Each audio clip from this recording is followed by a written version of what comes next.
kar začeli.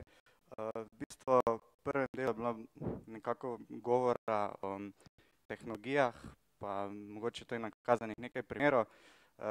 No, danes bomo pa bolj probali narediti ene par konkretnih primerov odpravljanja težav. Najprej bi pa nekaj besed o komunikaciji.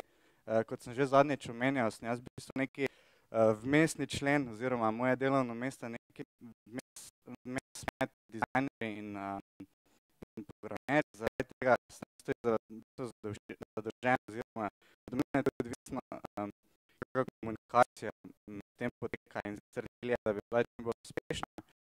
V bistvu obstaja nekaj tako imenovanih zahtev oziroma priporočil, ki bi se jih naj oblikovalci držali. Recimo, verjetno sem že tudi samoumevno fix perfect design. V bistvu je zelo pomembno, da je zadeva postavljena čim bolj natančno, zaradi tega, ker vsakršni neenakomerni razmiki ali pa da se elementi enakomerno ponavljajo, v bistvu pomeni dodatno kodiranje, kar pomeni tudi več časa, recimo, ker v bistvu cilj je te zadeve čim prej postaviti.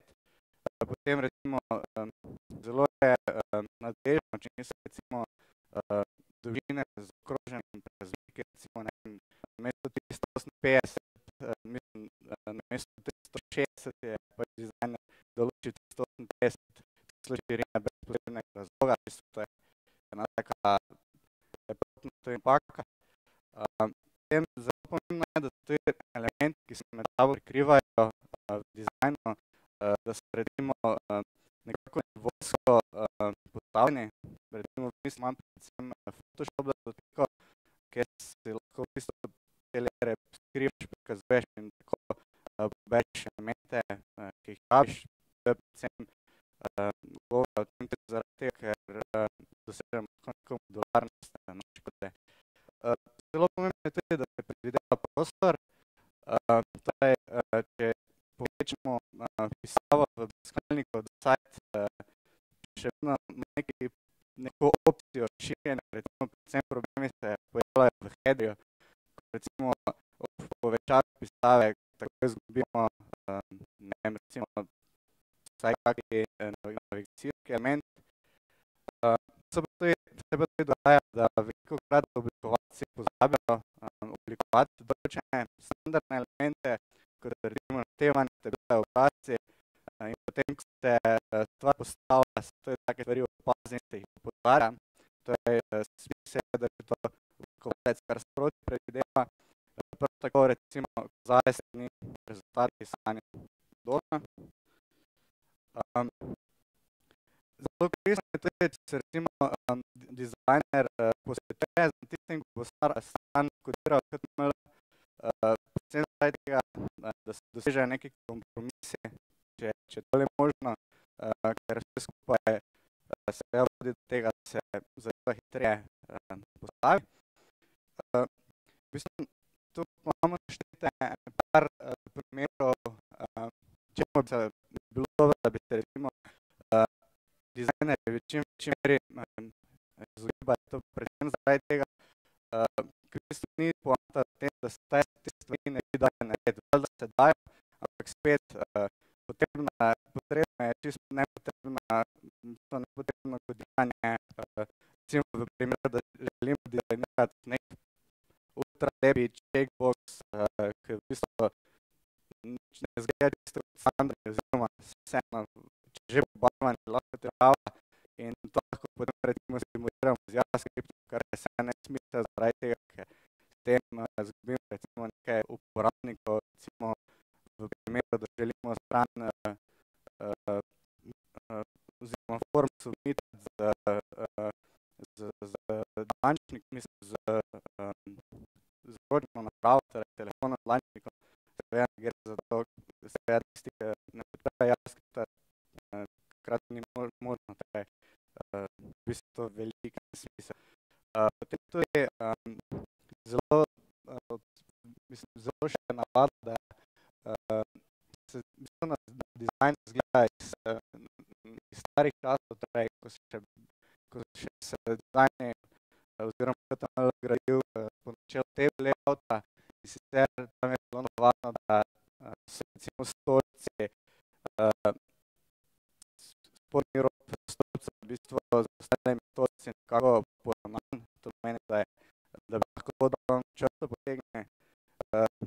Seveda to spet da, vendar spet potrebno netanje in v bistvu se nekako proba to odpravljati. Potem recimo ena večjih težav je tudi primer, ki ga imamo tukaj, se v bistvu imamo tri stolpce in pol dobiš dizajn, skodijaš in potem čez nekaj časa spet dizajner dizajnira novo stran, se ne dizajnira nekaj tega, lahko bi namesto tega bila samo slika recimo, pa potem spet malo taki tekst. To je v bistvu to, kar zadevo ruši in praktično bi bilo potrebno zadevo novo staviti, lahko bi pa se to pohackalo, to pa z nekimi CSS hacki, kar pa s tem čim večji meri izogibam. Ja, programerje. Programerjev pa v bistvu dokaj, kako bi temu rekli, v bistvu se ne maramo s programerji.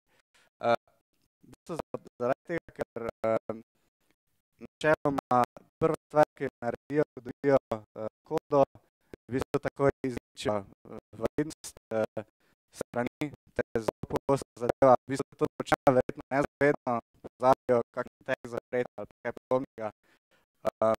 Tudi recimo, ko upravljajo kodo, pa tudi odstranjujejo, recimo grejo čez CSS datoteko, pa to je nekaj čudno, tega ne rabim pobrišajo in pol zaradi tega recimo v kakšnem starejšem brskalniku, ki se seveda ne kontrolira z njim, zadeva nasploh je čisto brez veze. In to je potrebno čim bolj v bistvu dopovedati, da se take stvari ne počne. Lahko tudi se zgodi, da je nekaj na hitro dodati in nekaj programer doda, že spet recimo ne pazi za stare brskalnike in že spet pri tem problemu.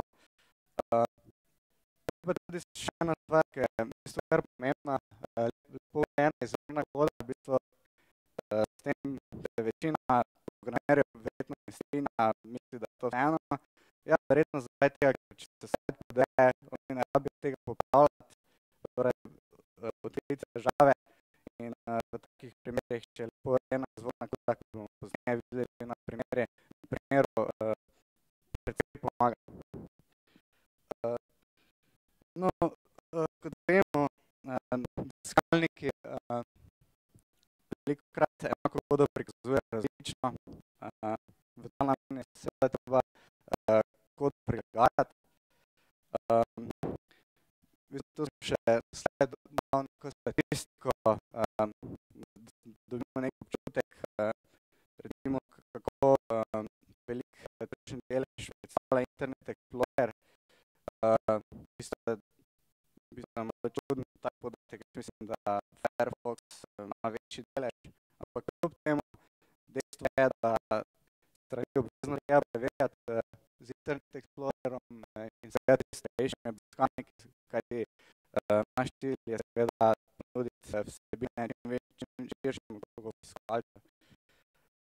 No, v ta namen je zelo dobro, da že na začetku svoj izdelek sproti kontroliramo v različnih brskalnikih. No, v bistvu eno tako nepisano pravilo je za čim starem, torej recimo starina IE501, če bo s tem zadeva normalno stala, potem po večini tudi v ostalih stoji. Bomo zakaj recimo primerno pogledali, recimo, bomo kar spet nič eno odprli.